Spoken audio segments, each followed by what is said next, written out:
Hi everyone, I am Shub and welcome to Little Wisdom. This is where we look into science and spirituality to strengthen our wisdom and self-awareness. Follow us on Instagram at Little Wisdom Podcast to stay connected.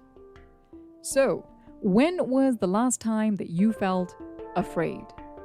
We all know fear, but did you know that it can be inherited from your ancestors? How does its emotional impact manifest in our physical bodies? And what can we do to overcome it if it overpowers us? Find out in today's episode. There are 7 universal emotions that everyone in the world experiences. And fear is just one of them. Even if you didn't know someone or they didn't speak your language, if you saw fear, you would recognize it for sure. We all can agree that it's not a pleasant emotion, but it has helped our ancestors survive, and it's given us our fight, flight, or freeze response when we feel we're in situations that are potentially dangerous. Basically, it kept our ancestors and us alive. Well, while they were alive. So not all that bad, huh? But what about unexplained or irrational phobias? Especially if it's something that you have not come across before and it's something you've not experienced before either. Here's something that'll knock your socks off.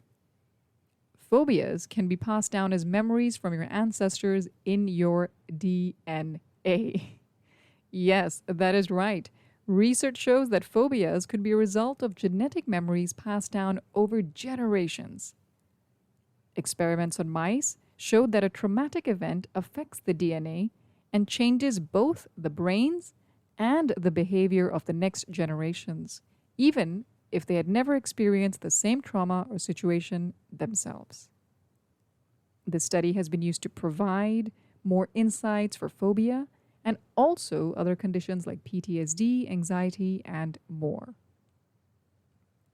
I have my own little theory, not backed by science, sorry, but it's just a hunch. In addition to passing down the fears, I think it's possible that they may have also given us some good memories. Have you ever been to a place and it feels really familiar to you even though it's your first time there?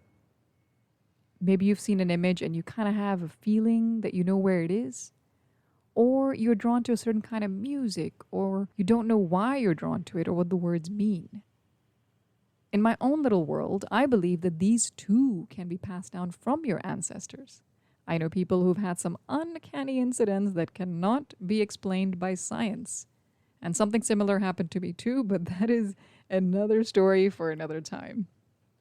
If we blame our ancestors, sorry, I'm just joking, but if we do kind of hold them responsible for some of our phobias, what about our other fears? Undoubtedly, they come from our own lives and experiences, like the fear of flying, spiders, lizards in my case, or talking in front of a crowd. In fact, 77% of the population in US is afraid of public speaking. If I'm not wrong, there was a period in time when it was reported as the biggest fear. People were more afraid of public speaking than they were of death. Let's have a moment of silence for all our brave ones who have had this fear and still went on stage. I'm sure that is frightening, but if you've done that and you've just got through it, kudos to you. But here's the thing. Getting up on stage, or just not even on stage, like in a meeting or in a presentation, it's a safe situation, no? So why are we scared to talk in front of people? The answer lies in evolution.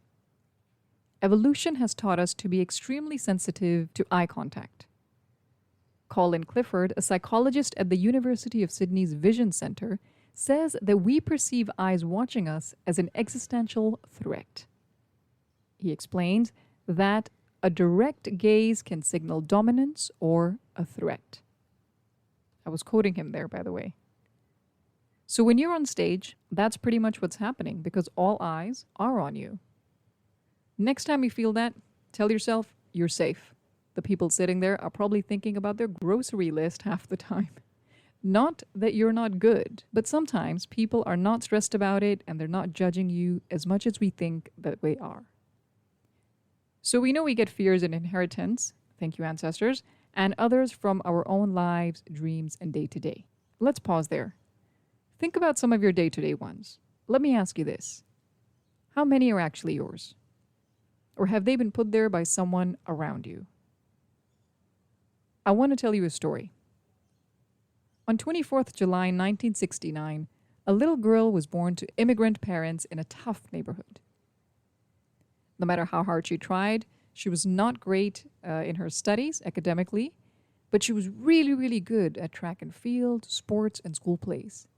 She got through high school, got a part-time job as a secretary at a law firm, and went to college for 1 semester. Her real passion was dancing. And at 18, she enrolled full-time at a dance studio to learn this art. Her mom thought, my daughter is nuts. She has lost her mind and is never going to make it.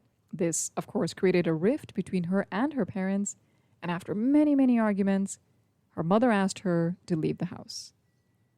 Becoming homeless and sleeping on the couch at the dance studio, this girl held tightly onto her dream and protected it against her parents' fears, especially her mother's convinced beliefs that this was going to be a disaster. Eventually, and a lot of hard work later, she landed a dancing gig in Europe, which led to other bigger opportunities. In spite of seeing steady success, her mother was still adamant that this is gonna fail. That girl is Jennifer Lopez. I don't even need to say anything further than that to prove her success. Her name is synonymous with it, and with her passion for entertainment, singing, dancing, basically all the things she knew she had within and refused to let other people's fears crush it, even if those other people were family.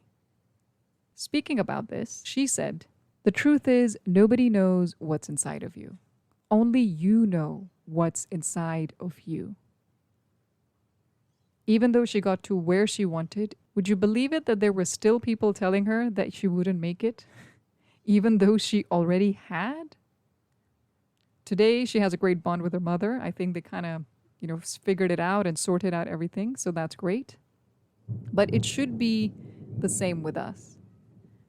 By the way, there's thunder in the background, so if you hear that, please just bear with it. Okay, so it should be the same thing with us. We're not J-Lo, but we should protect our dreams and not let other people's fears come in. Yes, we're not J-Lo, but we don't have to be. Listen to the thoughts and the narrative that's playing in your head. I guarantee you're going to find something and you're going to be saying words that are not yours. Maybe it's your mom's, maybe it's your father's, maybe it's the so-called friend who is discouraging you. All of these, they happen as a reaction rather than a response when you have an opportunity to try something new or do what you've always wanted to do. Some element of fear and caution, of course, healthy, it's good for you. But allowing other people's fears and doubts to fertilize your garden of dreams will only result in fruits that don't bring you happiness. J-Lo says love don't cost a thing, but remember, fear costs us many things. So, we can practice courage, of course, for many fears. But what about those that overpower us? Those that we can't seem to move past and have carried from our childhood or bring us some serious anxiety? Before we look at how we can go through them, let's take a step back and see what's happening in our brains when we experience what feels like impending doom.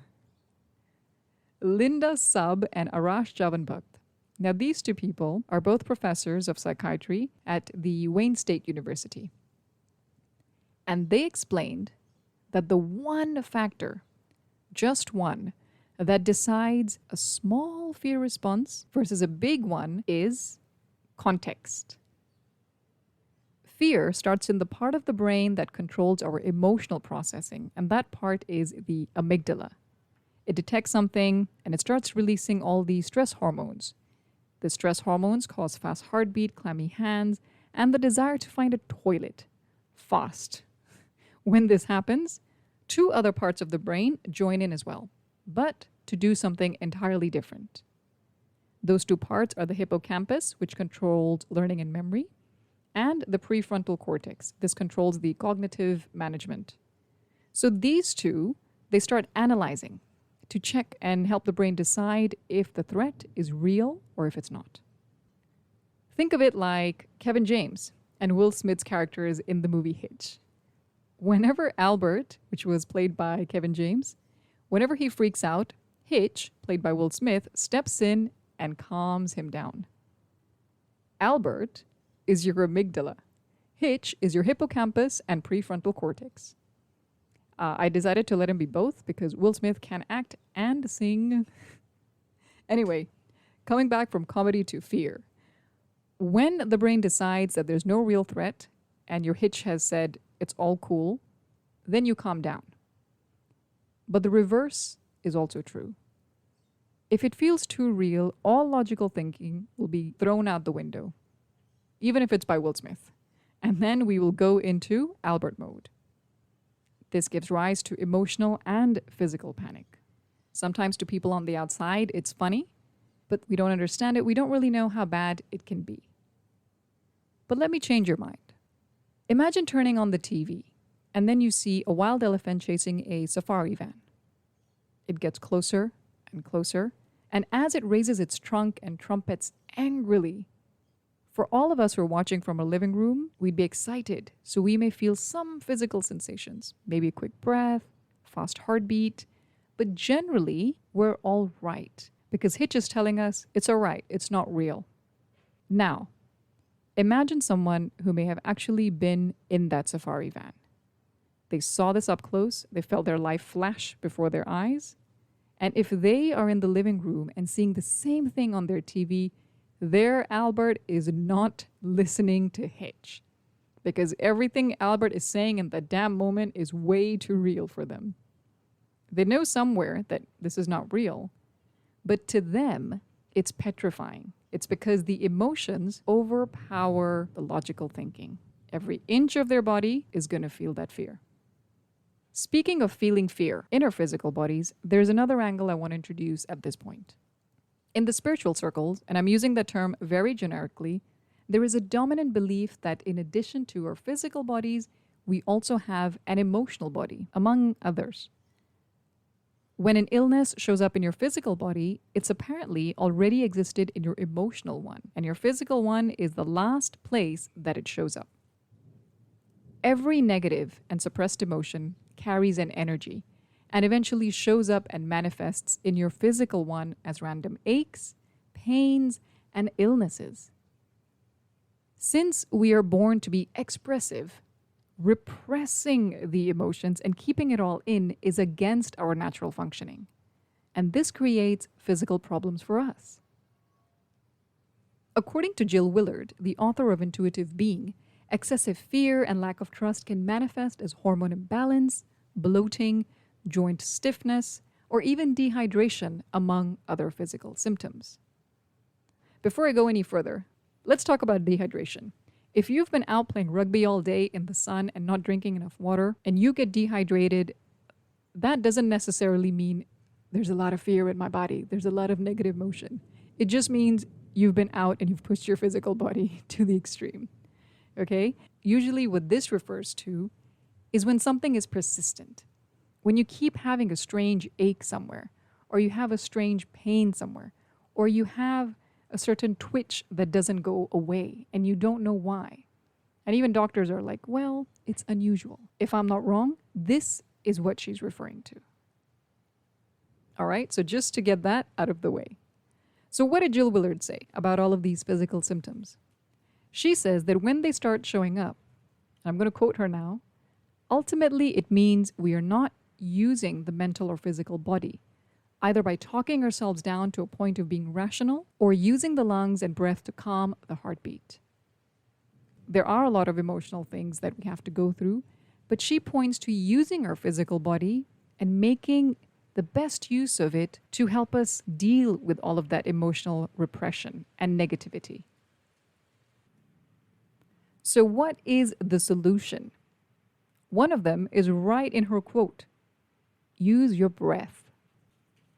If you feel fear, you also have this antidote right under your nose. Literally. Many people think it's rubbish. Breathing. Yeah, right. That's going to help me with some impending doom. Apparently, science and spirituality both show it does.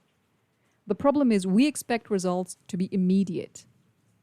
While it will help you steadily, consistency is always key. Don't diss something if you haven't tried it properly. Now, there are so many types of breathing techniques that you can try, but I'm going to share one, which is one of the easiest from yoga. Yoga actually has 8 arms, so when people do all those poses and things, those are what we call asanas, and it's only one part of yoga. There's a total of 8 parts, and one of them is called pranayama, which is breath work. So this technique that we're going to try, in fact, maybe I'll do this with you right now, it's called samavriti pranayama. This is also known as equal breathing for the sake of, well, commercialization. I'm kidding. Having these names, I think, makes it easier for different cultures to learn as well. And honestly, not like I know them myself. All right? So let's do this exercise together right now. There is a massive thunderstorm happening outside my room. So maybe the rain will give us some nice background sounds. All right, so you need to be seated for this if you can. If you're on a bus, driving in a car, all good. If you're mopping the house or sitting and eating a bag of chips or something, well, put the chips down and please stop mopping. If you are finding it difficult to sit, you can lie down too. In which case, good night, my friend. No, I'm just kidding. You can lie down. That's perfectly fine. So once you are comfortably seated, remember, you don't have to intertwine your legs or do any pretzel poses. You can just cross your legs if you want, but you don't have to. So close your eyes and notice how your breath is right now. Don't do anything. Just get a feel of how it is right now. Give yourself 3, perhaps 5 breaths, whatever feels good.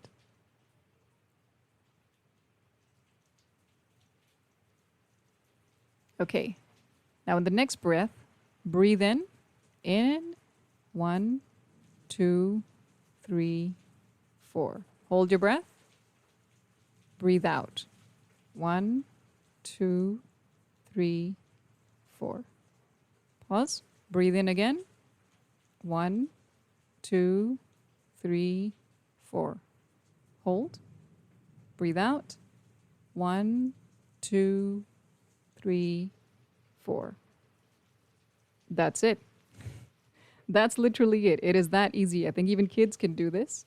So just remember, keep repeating this, making sure your breaths in and out are for the same number of counts. So when you're breathing in, 1, 2, 3, 4, hold it, breathe out, 1, 2, 3, 4. And then you just do this for a couple of minutes and your mind and body should ease down. Now, if you're having a little bit of extra anxiety or fear, count backwards. So instead of 1, 2, 3, 4, you go 4, 3, 2, 1, and just keep doing that.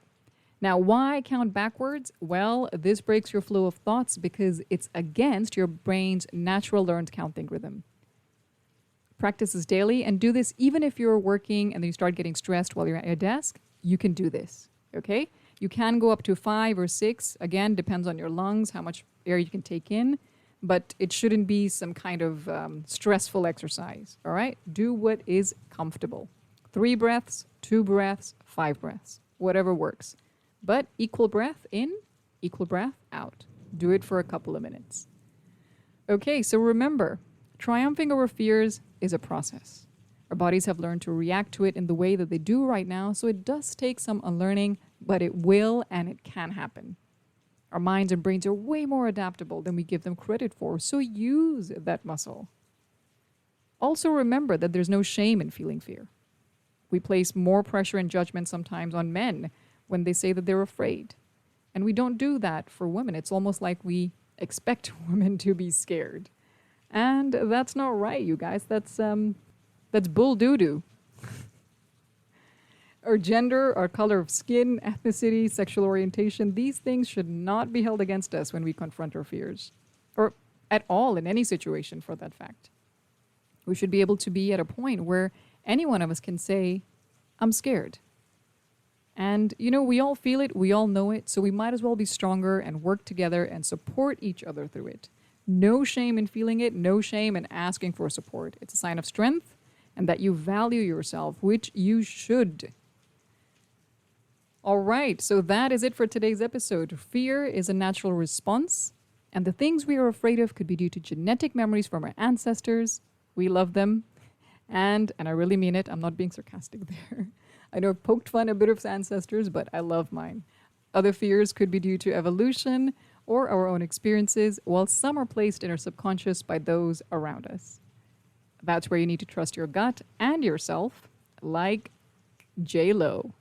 And if fear ever feels overwhelming because your Albert emotions are overpowering your Hitch rational thinking of the brain, then there are many ways you can breathe through it to let calm re-enter, like the Samavriti pranayama, which we've just done.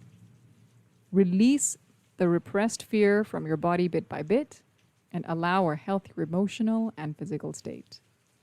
You have got this, my friend. I'll leave you with a quote by Mark Twain. He said, "I've had a lot of worries in my life, most of which never happened." Thank you so much for listening all the way to the end. If you have, then you are a very, very patient person, and may you always be awesome. Take care, stay wise, and remember to join us on Instagram at Little Wisdom Podcast. I will see you there. Bye-bye.